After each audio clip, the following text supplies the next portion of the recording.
iaitu tajwid. Tajwid ini kita sambil lalu sebagai peringatan.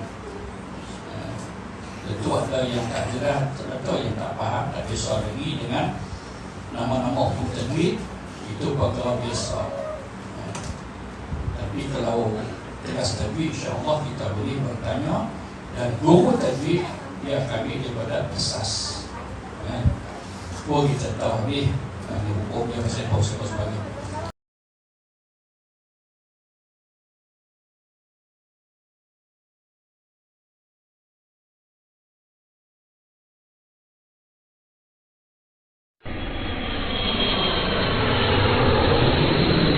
Alhamdulillahilladzi hadana lihada wa ma kunna linahtadiya laula an hadana Allah. Asyhadu an la ilaha illallah wahdahu la syarika lah, wa asyhadu anna sayyidana wa nabiyyana Muhammadan abduhu wa rasuluh. Allahumma fassalli wa sallim ala sayyidina Muhammad wa ala alihi wa sahbihi ajma'in. Rabbi li sadri wa yassir li amri wahlul 'uqdatam min lisani yafqahu qawli, wa la hawla wa la quwwata illa billahil 'aliyyil 'azim. Kita menggunakan tafsir Nurul Ihsan jilid yang pertama. Kita dah sampai pada muka surat 192. 192 masih lagi kita menghuraikan surah An-Nisa. Pada malam ini bermula daripada ayat 119. Dalam tafsir kita ni terkira daripada bawah 12 daripada bawah.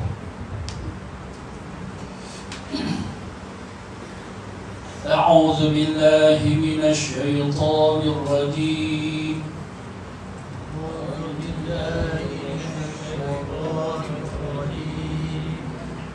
Wala udillannahum wala umanniyannahum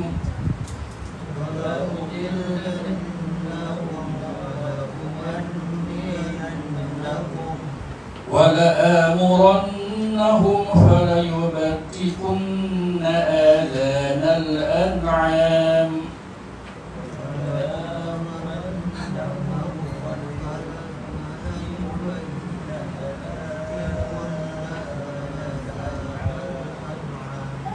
wala amurannahum falayughayyirunna khalqallah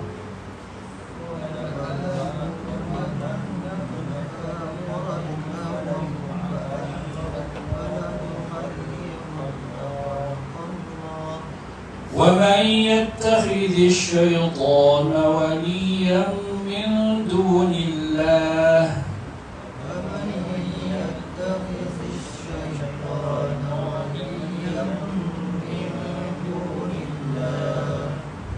فَقَدْ خَسِرَ خُسْرَانًا مُبِينًا.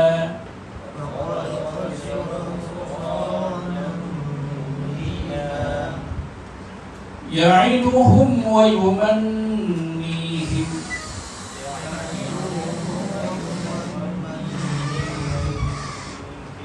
وما يعدهم الشيطان إلا غرورا. أولئك مأواهم جهنم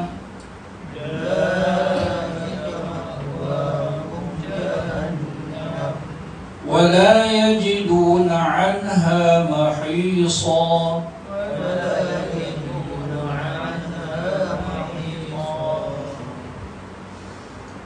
والذين آمنوا وعملوا الصالحات سندخلهم جنات تجري من تحتها الأنهار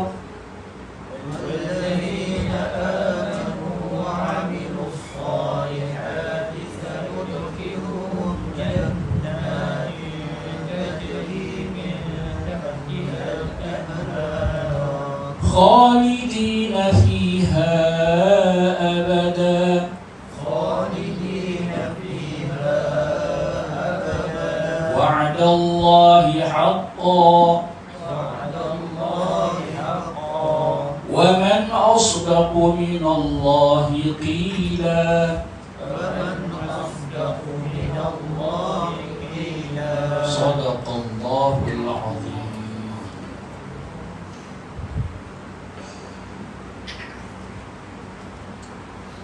ولأضلنهم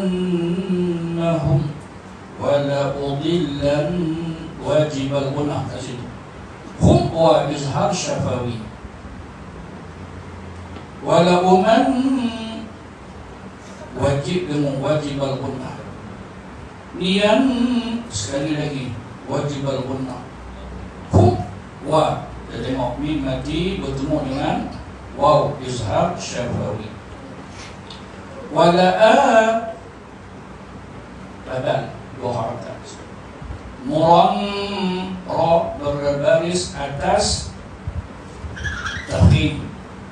Kemudian ada satu atas nun wajib al-gunnah hum wa izhar syafawi. Waliyubati kun wajib al-gunnah badal lam asli nal lam qamariyah an izhar halqi am. Terbertim tadu dia jadi mad alif lis-sukun. Tapi kalau sambil baca dia jadi mad asli. Wala'a mad asli muram ra tafkhim tebal, kemudian wajib al-gunnah hum fa izhar syafawi. Fala yughayyirun ra berbaris hadapan tafkhim tebal. Run wajib al-gunnah khalqallah lafzul jalalah mad alif bis-sukun, kemudian hamaslah dalam kata sahab. Wa man idgham ma'al gunnah yattakhidhi syaitan lam syamsiyah shin tafashi syai sifat li ta ma asli waliyam idgham ma'al gunnah nun mati bertemu dengan dal ikhfa haqiqi du mad asli nillahi sambil baca jadi mad asli pada mana? Pada lafzul jalalah tadi itu. Faqad qalqalah kubra khasira tafkhim ra khus sin hamas ra tafkhim ra surah tebal, kemudian ra mad asli nam idgham ma'al gunnah mubi mad asli na mad iwad. Ya'iduhum wa izhar syafawi wa yuman wajib al-gunnah ni ma'asli him. Nanti kita tengoklah pada huruf jadi izhar syafawi. Wa ma ma'asli ya'iduhum syaitan lam syamsiyah shin tafashi syai sifat li ta ma'asli illa ma'asli Guru ra tafkhim tebal ru panjang tu mad asli ra tafkhim dan mad iwad. Ulai wajib muttasil ma wa ma asli hum ja izhar syafawi dan wajib al-gunnah wala ma asli yajidu mad asli anha izhar halqi ha ma asli mahi. Kita tengok dalam tafsir kita ditulis mu, itu tafsir itu mahisa bukan muhisa. Jadi dalam tafsir kita ni kena buat pembetulan mahi ma asli sa mad iwad. والذي لم شمسيه ذي أصلي mad badal, nun asli, wa amilus, lam syamsiyah, sad safir, sad asli, ha mad asli. Sanud qalqalah sughra, khiluhum, ja izhar syafawi, jan wajib al-gunnah, nama asli, ta ikhfa haqiqi. Taj qalqalah sughra, dari tarqiq lima asli, min ikhfa haqiqi. Tahmas jihad lam qamariyah, anha izhar halqi, ha ma'asli ru tafkhim, tapi kalau terhenti min tahtiha al-anhar, dia jadi lamad arif bisukun. Baik, kemudian kha ma'asli, di ma'asli, fi asliha, a mad jaiz munfasil, abada mad iwad. Wa'dallahi lafzul jalalah dua harakat, haqqa, haqqan jadi haqqa mad iwad. Wa man izhar halqi, as sad safir, daku minallahi lafzul jalalah dua harakat, qi asli, la mad iwad. Alhamdulillah, selesai kita T yang kedua. T pertama ataupun ta tilawah, yang kedua iaitu tajwid. Tajwid ini kita sambil dua sebagai peringatan. Tentu ada yang tak jelas, ada yang tak faham, tak biasa lagi dengan nama-nama hukum tajwid, itu perkara biasa. Tapi kalau kelas tajwid, insyaAllah kita boleh bertanya, dan guru tajwid dia kami daripada asas. Kita tahu ni hukum dia, saya tahu sebagainya.